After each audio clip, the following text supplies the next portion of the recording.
Halo guys, kembali lagi di channel aku, Reta Pramesti. Nah, kali ini setelah kemarin kita bahas beberapa part TPS subtes tentang pengetahuan pemahaman umum, pengetahuan memahami bacaan, pengetahuan kuantitatif, sekarang kita bakal bahas TPS penalaran umum. Nah, so let's check it out. Kalau teman-teman pahami adalah pada TPS penalaran umum ini ada beberapa tipe soal yang sering keluar gitu. Yang pertama adalah teks atau paragraf. Nah, di sini biasanya kayak cari kesimpulan, lalu cari kemungkinan paling benar, salah, dan lain sebagainya. Yang kedua, bacaan grafik atau tabel atau kurva. Ini untuk memahami informasi dari si gambar tersebut. Lalu, ada perhitungan seperti deret aritmetika, persamaan linear, pola bilangan, pecahan, dan perbandingan. Nah, ini soalnya ini berdasarkan soal-soal tahun lalu dan yang aku dapat dari internet, oke? Yang pertama, kita baca soalnya ya. Jadi, kayak tips paling ampuh adalah baca soalnya dulu, jangan langsung ke bacaannya. Berdasarkan paragraf 1 dan 2, manakah di bawah ini simpulan yang paling mungkin benar gitu.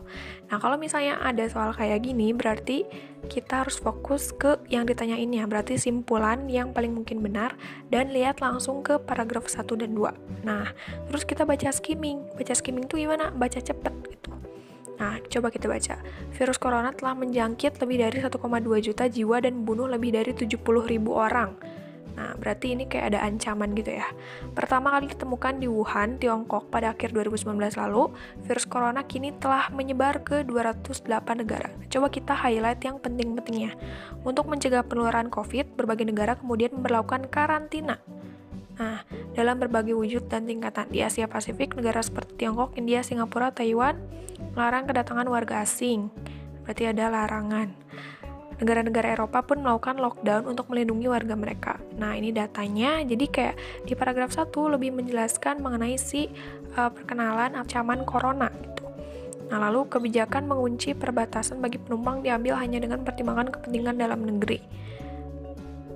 Nah, berarti kita udah bisa menyimpulkan bahwa ini tentang karantina dalam suatu negara. Nah, berarti coba kita baca jawabannya. A. COVID-19 berlangsung lama akan berpengaruh juga pada bidang lain, contohnya bidang industri.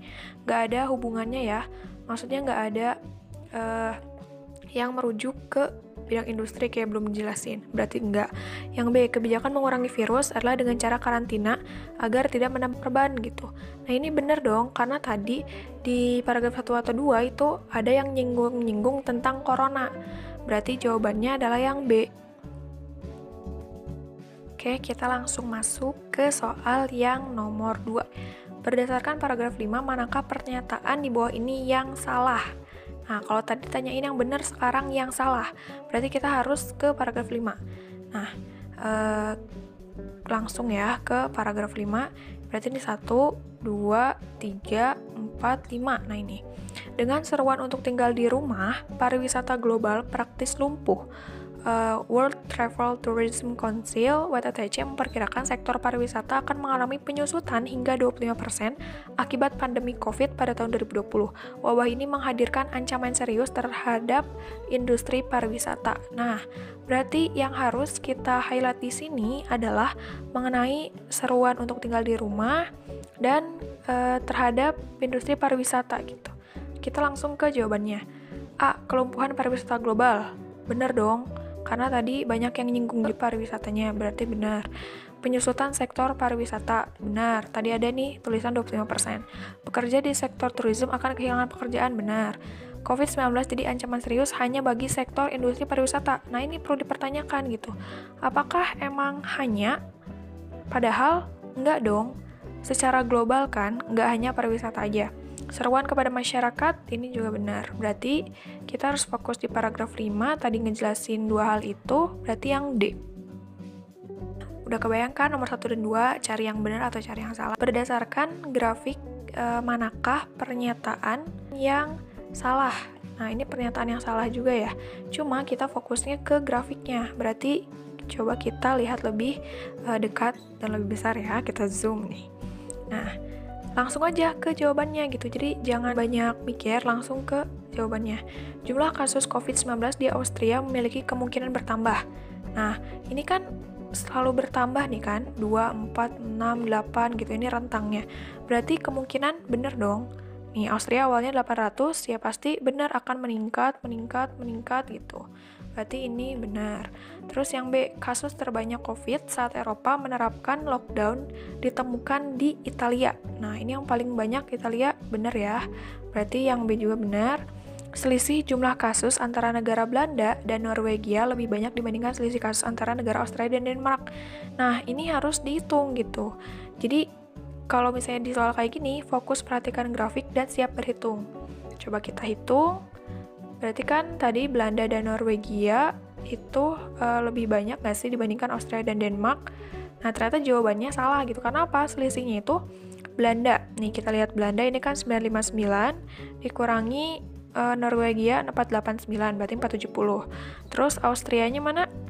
Austrianya 800 dikurangi 262. 538. Nah, berarti yang harusnya lebih besar itu yang si Austria dan Denmark gitu. Berarti yang C bener jawabannya. Lanjut ke nomor 4. Nah, ini ternyata paragraf baru ya, teksnya teks baru. Berdasarkan paragraf 1, manakah di bawah ini pernyataan yang benar? Nah, kita latihan lagi ya cari pernyataan yang benar. Berarti langsung ke paragraf 1 yang ini. Sampai saat ini, narkoba masih mengancam masyarakat Indonesia, meski Indonesia telah berkomitmen untuk bebas dari narkoba. Berarti ini ancaman untuk bebas dari narkoba dan HIV/AIDS tahun 2015. Hal itu dapat dilihat dari jumlah pengguna narkoba yang terus meningkat setiap tahunnya. Nah, ini penting ya, terus meningkat. Tahun 1970 hanya 130.000 orang yang menggunakan narkoba. Tahun 2009 terdeteksi 2% penduduk Indonesia pernah bersentuhan dengan narkoba atau meningkat 0,5% dibandingkan tahun sebelumnya. Hal tersebut yang sangat mengkhawatirkan semua pihak, khususnya BNN. Dari 2% yang pernah bersentuhan, 60% itu usia produktif dan 20% pelajar. Nah, berarti udah kegambar dong, ini tentang ancaman narkoba gitu. Coba kita langsung masuk ke jawabannya. A. Indonesia telah bebas dari narkoba dan HIV tahun 2015. Enggak dong. Soalnya kan tadi disebutin di sini bahwa masih sebagai ancaman. Yang B. Sampai saat ini narkoba belum terlalu mengancam masyarakat Indonesia. Enggak dong, padahal udah mengancam banget. Yang C. Terjadi peningkatan jumlah pengguna narkoba setiap tahunnya. Nah, ini bisa jadi D. Terdapat 60% penduduk berusia produktif pernah bersentuhan dengan narkoba. Padahal 60% itu dari si 2%-nya gitu. Jadi bukan dari keseluruhan, berarti enggak. Terus yang E, hanya 130.000 orang yang menggunakan narkoba tahun 2009. Nah, berarti ini juga enggak. Jadi jawabannya adalah yang C.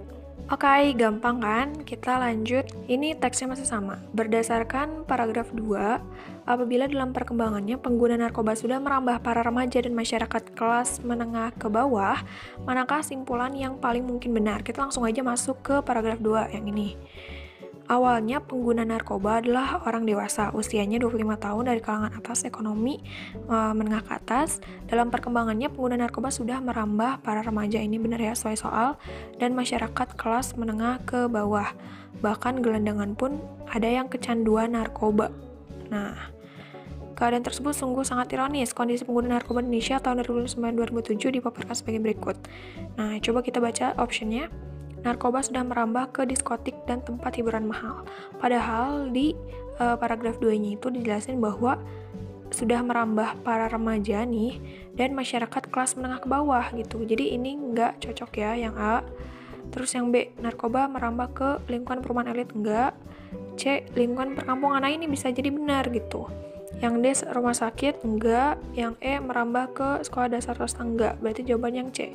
Karena ini fokusnya ke yang kelas menengah ke bawah, identiknya gitu ya dengan perkampungan. Baik, kita lanjut ke soal nomor 6. Berdasarkan tabel 1, nah berarti langsung ke tabel. Cekatan gitu ya langsung. Pada rentang usia berapakah jumlah narkoba yang pernah mengalami kenaikan jumlah sekitar lebih dari 50%. Ingat, kata kuncinya lebih dari 50%. Berarti kita harus lihat ke si kenaikannya. Kalau kenaikan berarti kan progres dari nilai satu tahun ke tahun lain. Nah, coba kita dari 2005 ke 2006. Kita harus hitung gitu. Ini tuh sebenarnya kelihatannya gampang, tapi harus teliti. Nah, ini udah aku hitungin ya. Untuk yang kurang dari 16 itu tuh 50% dari 127, 63,5. Terus untuk yang umur 16 sampai 19 itu 834, 20 sampai 24 275 1,5, 25 sampai 29 3221 dan lebih dari 29 45 20. Berarti kita tambahin dari yang 2005 ini ke 2006. Nah, gimana caranya? Ya udah tinggal tambahin aja. Aku udah hitungin hasilnya. Ini dia. Cari yang nilainya ini di 2006 ini lebih besar gitu, karena kan lebih dari 50%. Nah, berarti kalau misalnya ngelihat ke sini, kalau yang kurang dari 16, ini 175 lebih kecil dong dari 190,5, berarti enggak. Yang 16 sampai 19 2447 ini lebih kecil dari 25,02, berarti enggak. Yang 20 sampai 24 8383 ini lebih besar dari 8254, berarti jawabannya yang C. Tuh, sedangkan yang 25 sampai 29 juga lebih kecil, oke? Lanjut yuk ke nomor 7. Tentukan bilangan yang tepat pada kotak kosong. Nah, kira-kira berapa sih ini yang ditanda tanya? Kita harus lihat antara satu bangun ke bangun yang kedua gitu. Nah, setelah dilihat-lihat nih, langsung bisa kebayangkan kira-kira gimana sih hubungan antar si angkanya. Itu gampang gitu. Kalau misalnya kita ngelihat saksama, ini tuh dikali 2. Kayak misalnya 12, ini tuh dikali 2 sama 24. Terus 10, ini kali 2 sama 20. 7 kali 2 sama 14. 5 kali 2 sama 10. Berarti ya udah, polanya dikali 2, maka 4 kali 2. Berarti berapa? 8. Jadi hasilnya 8. Yang C. Lanjut ya ke nomor 8. Tentukan bilangan yang tepat pada kotak kosong. Nah, tadi kan hubungan dari satu bangun ke bangun lain. Nah, kalau misalnya lihat nih, misalnya 15 tambah 6 21, terus 30, ini 12 45 ke ini berarti berapa? 18. Berarti 6 12 18 gitu. Berarti ini ada hubungannya kan? Kalau misalnya kita lihat juga nih, 15 ke 30 itu kali 2, 21 ke 42 kali 2. Terus 15 kali 3 45, 21 kali 3 63 gitu. Jadi ini tuh polanya tuh sama gitu, dua-duanya bangunan. Nah, berarti ini kan kali 2, terus ini kali 3. Berarti kita coba ambil yang sesuai gitu. Jadi maksudnya yang bisa kita coret dengan si angka 10-nya. Nah, ini tuh aku cobanya adalah si 21 per 15. Biar apa? Biar bisa dicoret sama 10. 21 per 15 dikali 10. Berarti dibagi 3, 21 bagi 3, 7. 15 bagi 3, 5. Dikali 10. Nah, ini coret. 10 bagi 5, 2. 7 kali 2, 14. Berarti ini jawabannya yang B. Oke, lanjut ya, kita ke nomor 9. Kira-kira gimana tuh caranya? Nah, ini soal pecahan sebenarnya gampang ya, cuma jangan sampai salah gitu. Sayang soalnya kalau salah. Kita ubah aja ke pecahan biar lebih gampang. Gimana caranya? Berarti ubah jadi pecahan semua. Nah, ini tuh 3/8 kali 40%. 40% itu kan 40 bagi 100, berarti bagi 20, berarti 2/5, benar. Per 2/3 kuadrat. Nah, 2/3 kuadrat itu kan 4/9. Nah, 4/9 ini kalau misalnya kita balik, itu jadi 9/4. Jadi ini jangan sampai salah ya yang ini.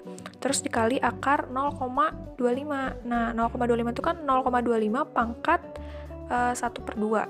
Ya, atau 25/100 pangkat 1/2. Nah, ini biar kebayang ya. 1/4 pangkat 1/2 berarti kecilin sama kita 1/2 dikuadratin dikali 1/2, berarti ini coret hasilnya 1/2 gitu. Berarti ini 2/5 kali 94 kali 1/2.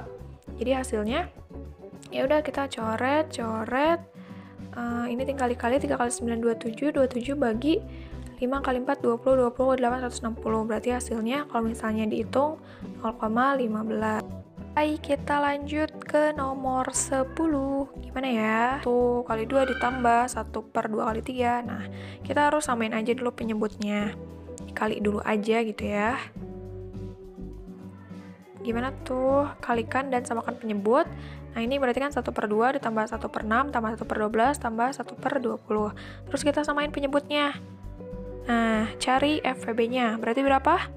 Itu 60 ya. Berarti 60 dibagi 2, 30. Benar. Terus 60 bagi 6, 10. 60 bagi 12, 5. 60 bagi 23. Terus kita tinggal jumlahin 48 per 60. Kita sederhanain bagi 12, berarti 4 per 5. 4 per 5 itu kan 0,8. Berarti jawabannya yang E. Oke, kita lanjut ke nomor 11. Sebuah bilangan terdiri dari 4 buah angka yang berbeda. Nah, kita lihat opsinya ternyata juga 4 ya, 4 buah semua gitu. Jumlah keempat angkanya adalah 12. Angka pertama jika ditambah angka ketiga sama dengan angka keempat dikurangi angka kedua. Nah, ini tuh kayak syarat gitu loh, syarat. Angka kedua sama dengan selisih angka pertama dan ketiga, angka 4 dibagi angka ketiga sama dengan angka pertama dibagi angka kedua. Nah, ribet ya, pokoknya kita ikutin aja si pola soalnya. Pertama, kita coba cari pertambahan dari 4 angka ini. Kayak 1 tambah 2 tambah 3 tambah 6 sama dengan 12, ini berarti benar. Dan semuanya juga ternyata benar. Angka pertama ditambah angka ketiga sama dengan angka keempat dikurangi angka kedua. Nah, coba kita hitung aja. Berarti angka pertamanya misalnya ini 1 ditambah 3 sama dengan, kita ganti warna ya, 6 dikurang 2. Tuh, berarti ini benar ya, 4. Terus ini 3 sama 3 benar. Nah, ini yang C-nya 1 tambah 3 tidak sama dengan 2 min 6. Min 4, berarti ini salah. Berarti kita keluarin si C-nya. Sisanya berarti masih ada A, B, D, E ya. Oke. Berarti kita lanjut ke yang keduanya. Angka kedua sama dengan selisih angka pertama dan angka ketiga. Coba kita hitung. Angka kedua, nih misal si 2 ini selisih dari angka pertama dan angka ketiga. Nah, ini kita pakai nilai mutlak ya, karena kayak min sama plusnya itu bakal kayak sama gitu loh. Nah, coba ini kayak 1 min 3 berarti min 2 sama dengan 2 berarti benar. Yang B, 3 itu sama nggak kayak 1 min 2? Ini kan min 1 ya. 3 nggak sama dengan min 1 berarti ini salah. Yang D, 2, 1, 3, 6. 1 ini sama dengan 2 min 3 berarti kan min 1. Ya benar ya kalau misalnya pakai nilai mutlak. Dan yang E, 3 ini tidak sama dengan 2 min 1. Ya dong. 2 min 1 kan 1, berarti salah. Berarti kita keluarin yang poin B, ini kita keluarin sama yang poin E. Jadi tinggal opsi A dan D. Nah, kita coba lagi ke syarat yang ketiga. Angka keempat dibagi angka ketiga sama dengan angka pertama dibagi angka kedua. Nah, berarti angka keempat dibagi angka ketiga, berarti 6 bagi 3, 2, sama dengan angka pertama dibagi angka kedua. 1 bagi 2, 1 per 2. Salah dong. Berarti kemungkinan yang benar yang D. Coba kita hitung. 6 bagi 3, 2. 2 bagi 1, 2. Udah benar. Oke, lanjut ya ke soal yang berikutnya. Nah, sekolah populer memiliki sebuah asrama berisi sejumlah kamar. Jika setiap kamar diisi 2 orang siswa, jika diisi 2 orang siswa, akan ada 12 siswa yang tidak memperoleh kamar. Nah, berarti ini ya highlightnya. Dan jika setiap kamar diisi oleh 3 orang siswa, akan ada 2 kamar kosong. Berapa banyak kamar yang tersedia? Nah, ini cara jawabnya kita bikin pemisalan aja. Dibuat rumusnya. Misalnya, K itu kamar dan N itu jumlah siswa. Nah, berarti untuk yang pertama, N sama dengan 2K tambah 12. Benar dong, kayak setiap kamar diisi oleh 2 orang siswa, berarti kan 2 kali si kamarnya. Terus 12 siswa nggak memperoleh kamar, berarti biar kita tahu si N-nya itu ditambah sama 12 yang nggak dapet. Terus yang kedua, N itu sama dengan 3, setiap kamarnya itu ada 3 orang, akan ada 2 kamar kosong. Nah, berarti dikurangi sama 3 kali 2, 6. Nah, terus gimana? Tinggal kita cari aja nilai K-nya. Kita tinggal kita hitung aja. 3K min 6 sama dengan 2K plus 12. Kita pindah ruasin. 3K min 2K berarti K sama dengan 12 tambah 6, 18. Berarti jawabannya adalah yang B. So, gitu aja mengenai 12 soal penalaran umum. Tolong request lagi aja kalau misalnya kamu bahas subtes lain. Sebenarnya udah ada sih, tinggal cari aja di highlight bahas soal di channel YouTube ini. Thank you very much. Jangan lupa buat follow @mentorloskampus dan subscribe channel ini. And bye-bye. Wassalamualaikum warahmatullahi wabarakatuh.